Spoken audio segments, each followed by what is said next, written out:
Dengue এতদিন ছিল না, এখন হঠাৎ করে একটা আসছে, কালকে আসছে, দেওয়া হয় না, এখন দেওয়া হয়। আমি senior staff nurse Mosammat Ashrafunnesa male medicine unit 4 থেকে বলছি। আমাদের পূর্বের কোনো রোগী ছিল না ডেঙ্গু। আজকে অ্যাডমিশন ডেট, একজন রোগী ভর্তি হয়েছে, রোগীর নাম হচ্ছে মাসুম খান। আমার স্বামী ডেঙ্গু রোগে আক্রান্ত, নলছিটি থানা থেকে আসছি। কালকে ডাক্তার দেখানোর পর পজিটিভ আসছে, তারপর এখানে ভর্তি হয়েছে। বরিশাল বিভাগের আশেপাশ থেকে যত রোগী আসে, খারাপ রোগীগুলো সাধারণত শেরেবাংলা মেডিকেল কলেজে আসে। সব রোগী আসে, সাথে ডেঙ্গু রোগীও আসে। এবং এই বর্তমানে যে বর্ষাকাল সিজন, সাধারণত এই সিজনেই মশার উপদ্রব বাড়ে এবং সাথে সাথে ডেঙ্গুর উপদ্রবও বাড়ে। এবছরও রোগী আসা শুরু হয়েছে। এ মাসে আমাদের 6 জন রোগী আসছে, একজন মারা গিয়েছে, আর 4 জন রোগী ছুটি নিয়ে গেছে।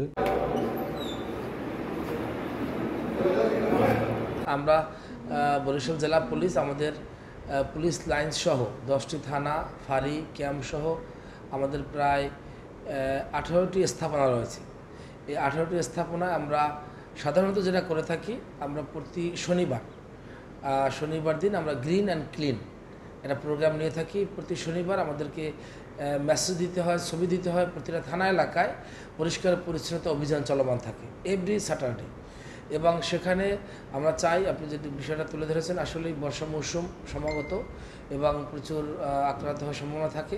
আমরা যদি আমাদের আঙ্গিনা এবং আমাদের লোকালয়ে এবং আমাদের কমিউনিটিকে ইনভলভ করে পুরো কমিউনিটি পুলিশিং, বিট পুলিশিংয়ের মাধ্যমে এই মেসেজটি সবার কাছে পৌঁছে দিতে সক্ষম হই, আমার মনে হয় যে, এবং অগ্রিম সচেতনতার ভূমিকা নিয়ে আমরা যদি কাজ করতে পারি, হয়তো এই আক্রান্তের সংখ্যা এবং এই প্রাদুর্ভাবের সংখ্যা অনেকটা কমে যাবে। এটা মাথায় রেখে আমরা সবাইকে ইনস্ট্রাকশন দিয়ে যাচ্ছি এবং আমরা কাজ করে যাচ্ছি। আশা করি সকলের সম্মিলিত উদ্যোগে আমরা এই ডেঙ্গু সচেতনতা বৃদ্ধি এবং এই ডেঙ্গু প্রতিরোধে সক্ষম হব। ধন্যবাদ আপনাকে। সবসময়ের জন্যই বরিশাল বিভাগে বিভিন্ন ধরনের রোগের প্রাদুর্ভাব দেখে এবং ডেঙ্গু সেটা হয়। গত বছরে আমাদের ডেঙ্গু রোগী পরিস্থিতি এখন পর্যন্ত, গত কিছুদিন পর্যন্ত ডেঙ্গু রোগীর আস্তে আস্তে ক্রমান্বয়ে বৃদ্ধি দেখছি। গড়ে 5 থেকে 10 জন রোগী রেগুলার আমাদের চিকিৎসা নিচ্ছে অথবা ভর্তি হচ্ছে। সেক্ষেত্রে আমরা কিন্তু প্রতিরোধের দিকেই সবসময় নজর দিই, যার জন্য ডেঙ্গু মশা বিস্তার যাতে কম হয়, এই জন্য আমাদের নিয়মিত স্বাস্থ্য শিক্ষা আমাদের সকল স্বাস্থ্য প্রতিষ্ঠানে কন্টিনিউ করতেছে এবং জনগণকে উদ্বুদ্ধ করা হচ্ছে।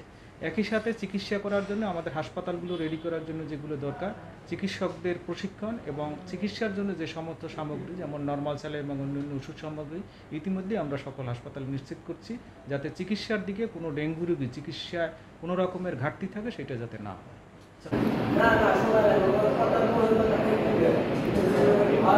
প্রতি বছর ডেঙ্গুর একটি প্রাদুর্ভাব থাকে। তো ইতিমধ্যেই আমাদের বরিশাল সিটি কর্পোরেশনের মাননীয় মেয়র স্যারের নির্দেশে আমরা বিভিন্ন কার্যক্রম শুরু করেছি যাতে ডেঙ্গুর প্রাদুর্ভাবকে ঠেকাইতে পারি। এর ভিতরে আমরা অলরেডি খাল পুনরুদ্ধারের কার্যক্রম শুরু হয়ে গেছে, ড্রেন পরিষ্কার কার্যক্রম চলছে। আমরা দুবেলা করে মশক নিধন কার্যক্রম পরিচালনা করছে, প্রায় 70 থেকে 80 জন শ্রমিক কাজ করছে এবং আমরা স্বাস্থ্য অধিদপ্তরের সহায়তায় একজন এন্টোমোলজিস্টের মাধ্যমে ক্ষতিকারক লার্ভা সংগ্রহপূর্বক আমরা এবং চিহ্নিতপূর্বক আমরা আরও যাতে কার্যক্রমটি শক্তিশালী জোরদার করা যায় সে বিষয়ে কার্যক্রম হাতে নেওয়া হয়েছে।